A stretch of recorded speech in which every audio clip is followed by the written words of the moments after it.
بسم اللہ الرحمن الرحیم الحمدللہ وکفا وسلام علی عبادہ الذین اصطفی اما بعد۔ محترم سامعین و ناظرین، اللہ تبارک و تعالیٰ کا بہت بڑا انعام اور احسان ہے کہ اس نے ہم سب کو دین اسلام کی عظیم دولت سے سرفراز فرمایا ہے۔ دین اسلام وہ عظیم دولت ہے کہ جس کے طفیل ہمیں بہت ساری نعمتیں ملی ہیں۔ اسلام انسان کی ہر موڑ پر صحیح رہنمائی کرتا ہے۔ انسان جن چیزوں کو بہت ہی معمولی سمجھتا ہے، جن کو کوئی اہمیت نہیں دیتا، اسلام ان چیزوں کی بھی بہت سٹیک، بروقت اور صحیح رہنمائی کرتا ہے۔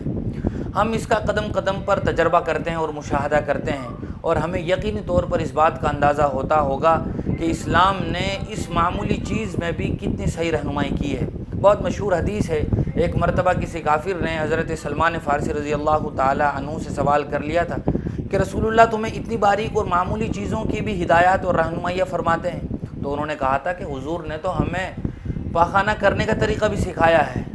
پاخانے کا لفظ اس لیے استعمال کیا جا رہا ہے تاکہ ہمیں پتہ چلے کہ انسان اس کو کتنا معمولی سمجھتا ہے، لیکن حضور نے سکھایا اور بتایا کہ کیسے انسان کو بیت الخلاء میں جانا چاہیے، کس پاؤں سے داخل ہونا چاہیے، کس پاؤں سے باہر نکلنا چاہیے، کون سی دعا پڑھنی چاہیے نکلتے ہوئے اور جاتے ہوئے، انسان کو اپنی بیت الخلاء میں رہتے ہوئے استنجا کرتے ہوئے کون سے ہاتھ کا استعمال کرنا چاہیے، کس کروٹ بیٹھنا چاہیے، یہ حضور اکرم صلی اللہ علیہ وسلم نے ہمیں سکھایا ہے۔ اسی طرح ہم دیکھیں کہ اسلام نے اس بات کے بارے میں بھی ہمیں رہنمائی دی کہ نام کیسا ہونا چاہیے، کس طرح کا نام رکھنا چاہیے۔ انسان اس کو بھی کوئی اہمیت نہیں دیتا ہے، حالانکہ نام ہی کے ذریعے سے انسان کا تعارف ہوتا ہے، پہچان ہوتی ہے۔ معاشرے میں، سوسائٹی اور سماج میں نام سے ہی انسان کو پکارا جاتا ہے۔ دنیا ہی میں نہیں، آخرت میں بھی انسان کو اس کے نام سے، باپ کے نام کے ساتھ پکارا جائے گا۔ تو اس لیے حضور اکرم صلی اللہ علیہ وسلم نے بتایا اور سکھایا کہ نام کیسا ہونا چاہیے، بلکہ حضور نے فرمایا کہ جیسے ہی بچے کی پیدائش ہو تو اولاد کا یہ ماں باپ پر حق ہے، بطور خاص باپ پر یہ حق ہے کہ وہ اپنے بیٹے کا، بیٹی کا، اپنی اولاد کا اچھا نام رکھے۔ سب سے پہلا تحفہ جو باپ کی طرف سے اولاد کو ملتا ہے کہ وہ خوبصورت نام ہی کا تحفہ ہوتا ہے۔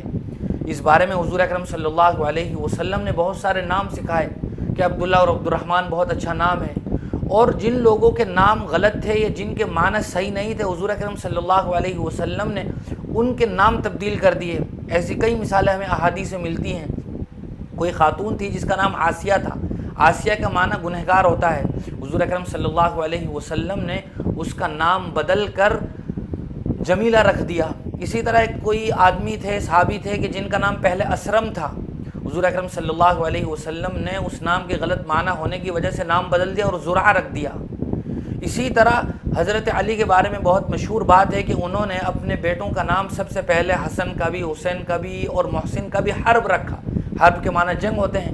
حضرت علی رضی اللہ تعالیٰ عنہ چونکہ جنگجو اور بہادر آدمی تھے، اسی مناسبت سے انہوں نے اپنے بیٹوں کا نام پہلے حرب رکھا تھا، لیکن حضور اکرم صلی اللہ علیہ وسلم نے جب حضرت علی سے نام پوچھے کیا نام رکھا ہے تو حضور نے حرب نام بدل دیا، حسن، حسین اور محسن خوبصورت نام تجویز فرمائے۔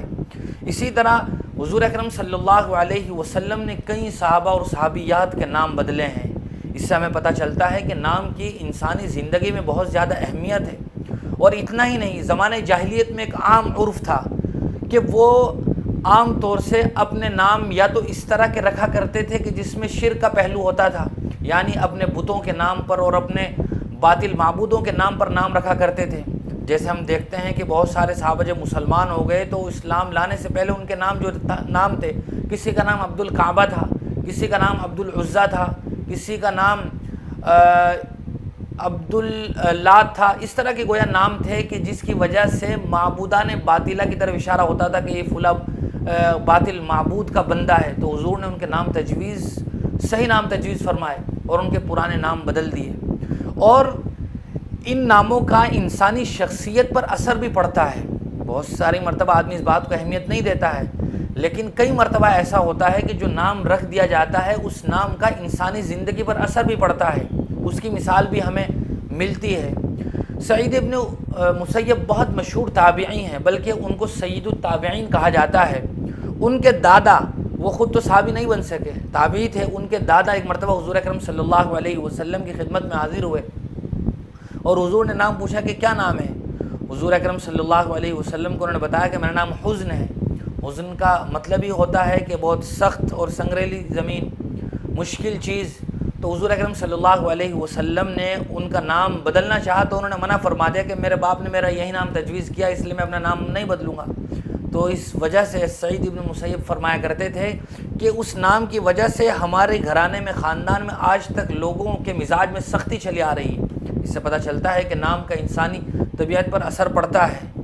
ایسے بہت سارے نام ہیں۔ کوئی انسان اپنے بچے کا نام خسارہ رکھ دے جس کا معنی نقصان ہوتا ہے، تو ہو سکتا ہے کہ انسان کی آنے والی زندگی میں اسے نقصان سے اور گھاٹے سے گزرنا پڑے، اس کے کاروبار میں، دکان اور مکان میں خسارہ ہو۔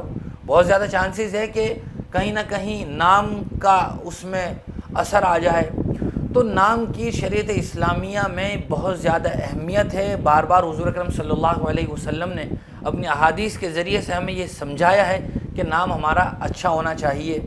اس لیے علماء اکرام بھی بار بار بتاتے ہیں کہ نام ایسے ہوں کہ جو صحابہ کے نام پر ہوں، دینی بزرگان کے نام پر ہوں، سلف صالحین کے نام پر ہوں، انبیاء کرام علیہم الصلاۃ والسلام کے ناموں پر اپنے نام رکھا جائے، صحابیات کے نام پر، تابعیات کے نام پر اپنی بیٹیوں کا نام تجویز کیا جائے تو اس کا ایک اچھا اثر پڑتا ہے۔ لیکن ہمارے معاشرے میں ایک عجیب چلن چل پڑا ہے اور لوگ غلط روش پر چل پڑے ہیں۔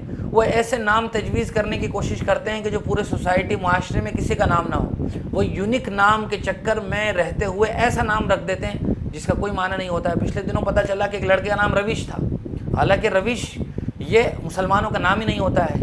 نام یہ انسان کی مذہبی شناخت بھی ہوتا ہے۔ نام سے ہی پتہ چل جاتا ہے کہ انسان کس دھرم سے تعلق رکھتا ہے۔